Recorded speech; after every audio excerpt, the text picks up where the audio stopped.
ఆంధ్ర సారస్వత పరిషత్ చైతన్య విద్యా సంస్థల సంయుక్త ఆధ్వర్యంలో ఈ నెల 5, 6, 7 తేదీల్లో రాజానగరం గైడ్ ఇంజనీరింగ్ కళాశాల ప్రాంగణంలో అంగరంగ వైభవంగా అంతర్జాతీయ తెలుగు మహాసభలు నిర్వహించనున్న నేపథ్యంలో మంగళవారం తెలుగు భాషా వైభవ శోభాయాత్ర నిర్వహించారు. తెలుగు మహాసభలకు సంఘీభావంగా అపుస్మ ఆధ్వర్యంలో తెలుగు వైభవాన్ని చాటుతూ చేపట్టిన తెలుగు భాషా వైభవ శోభయాత్ర ఉదయం స్థానిక కంబాల చెరువు దండి మార్చ్ సర్కిల్ నుండి ఆరంభమైంది. శారదాపీఠం ఉత్తరాధికారి శ్రీ స్వాత్మానందేంద్ర సరస్వతి స్వామి ముఖ్య అతిథిగా పాల్గొని స్వామి వివేకానంద విగ్రహానికి పూలమాలలు వేసి భక్తాంజలి ఘటించారు. ఆయన మాట్లాడుతూ సాంస్కృతిక రాజధాని రాజమండ్రిలో ప్రపంచ తెలుగు మహాసభలు నిర్వహిస్తూ ఉండటం అభినందనీయమన్నారు. ఎంపీ మార్గాని భరత్రామ్ మాట్లాడుతూ ఈ గడ్డపై నన్నయ్య మహాభారతం తెలుగులోకి అనువదించడం గర్వకారణమని పేర్కొన్నారు. ఎంతోమంది గవర్నర్లను ప్రముఖులను ఆహ్వానిస్తూ నిర్వహిస్తున్న తెలుగు మహాసభలు విజయవంతం కావాలని ఆకాంక్షించారు. చైతన్య విద్యా సంస్థల చైర్మన్ చైతన్యరాజు మాట్లాడుతూ ప్రపంచ తెలుగు మహాసభల కోసం గైట్లో ఏర్పాట్లు చేస్తున్నామని, ప్రపంచవ్యాప్తంగా ఉన్న 10 కోట్ల మందికి పైగా తెలుగు వారి పండుగల జరపటానికి కృషి చేస్తున్నామని చెప్పారు. ఆంధ్ర సారస్వత పరిషత్ అధ్యక్షులు డాక్టర్ గజల్ శ్రీనివాస్ మాట్లాడుతూ తెలుగు మహాసభల నేపథ్యంలో టీటీడీ వేద పండితుల ఆధ్వర్యంలో గైట్లో చతుర్వేద యజ్ఞం కూడా మొదలైందన్నారు. కమిషనర్ కె దినేష్ కుమార్ మాట్లాడుతూ సాంస్కృతిక రాజధాని రాజమండ్రిలో ప్రపంచ తెలుగు మహాసభలు నిర్వహించుకోవటం అభినందనీయమన్నారు. కంబాల చెరువు, దేవీ చౌక్, మంగళవారపుపేట, కోట గుమ్మం మీదుగా పుష్కర ఘాట్ రాజరాజ నరేంద్ర విగ్రహం వరకు యాత్ర సాగింది.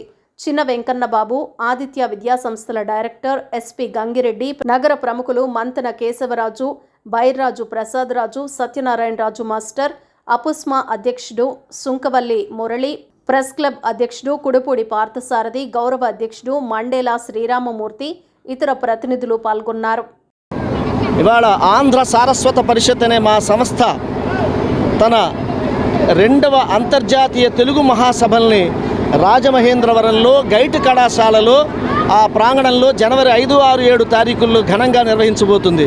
ముఖ్యంగా ఆంధ్ర సారస్వత పరిషత్తు చైతన్య విద్యా సంస్థల సంయుక్త ఆధ్వర్యంలో నిర్వహించబోతున్నటువంటి ఈ ప్రపంచ తెలుగు మహాసభలు, అంతర్జాతీయ తెలుగు మహాసభలకి సన్నాహాలు చేస్తూ ఈరోజు రాజమండ్రి పురవీధుల్లో, రాజమహేంద్రవరం పురవీధుల్లో తెలుగు భాషా వైభవ శోభాయాత్రని ఇక్కడ నిర్వహించబోతున్నాం.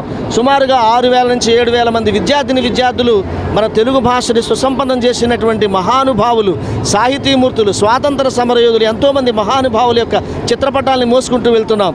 అదిగో చూడండి ఆ రథం మీద రాజరాజ నరేంద్రుణ్ణి, నన్నయ్య భట్టారకుణ్ణి, అలాగే నారాయణ భట్టుని కూడా అక్కడ అలంకరించి తీసుకెళ్తున్నాం. ఇవాళ ఆంధ్రమేవ జయతే అన్న నినాదంతో ఈ తెలుగు భాషా వైభవ శోభాయాత్ర జరగబోతోంది. ముఖ్యంగా స్వాత్మానందేంద్ర సరస్వతి ఉత్తరాధికారి శారదాపీఠం వారు ఈ కార్యక్రమాన్ని ప్రారంభిస్తున్నారు. ఇప్పుడు శోభాయాత్రని అందరూ కూడా రావాలి. రేపు జరగబోయే తెలుగు మహాసభల్లో అందరూ పాల్గొనాలి. మన తెలుగు జాతి, తెలుగు భాష మనది. ఆంధ్రమేవ జయతే అనే నినాదంతో, స్వాభిమానంతో కనీసం ఒక్క 5 నిమిషాలన్న ఆ ప్రాంగణానికి వచ్చి మీరందరూ ఈ తెలుగు మహాసభల్లో పాల్గొనాలని ఆంధ్ర సారస్వత పరిషత్ అధ్యక్షుడిగా డాక్టర్ గజల్ శ్రీనివాస్గా మిమ్మల్ని అందరినీ కోరుకుంటున్నాను.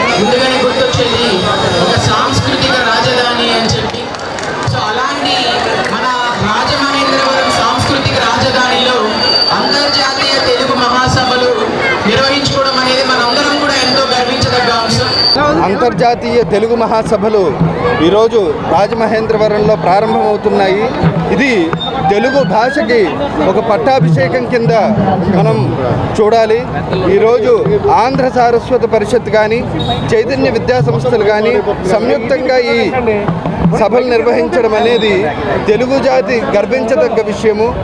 సుమారు 1000 సంవత్సరాలు పూర్తి చేసుకుంటున్న రాజరాజేంద్ర మహేంద్రులు వారి యొక్క పట్టాభిషేకానికి ఈ రకమైన ఘనమైన నివాళులు వారికి అర్పించడం అనేది మన అందరి పూర్వజన్మ సుకృతంగా భావించాలి. రాజమహేంద్రవరంలో తెలుగు మహాసభలు జరుగుతూ ఉన్నాయి.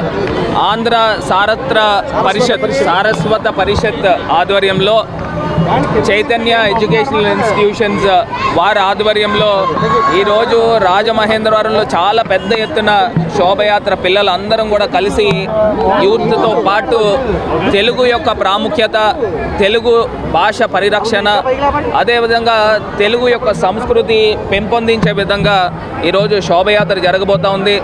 5, 6, 7 తేదీల్లో చాలా పెద్ద ఎత్తున చైతన్య గైడ్ కాలేజీల్లో చాలా పెద్ద ఎత్తున తెలుగు మహాసభలు జరగబోతూ ఉన్నాయి. ఇది ప్రజలందరికీ, తెలుగు ప్రజలకి మరి ముఖ్యంగా చాలా ప్రాముఖ్యమైనది. మరి ఆ రాజమహేంద్రవరం పుట్టి 1000 సంవత్సరాలు పూర్తయింది. రాజరాజ నరేంద్రుడు పట్టాభిషిక్తుడై 1000 సంవత్సరాలు అయింది.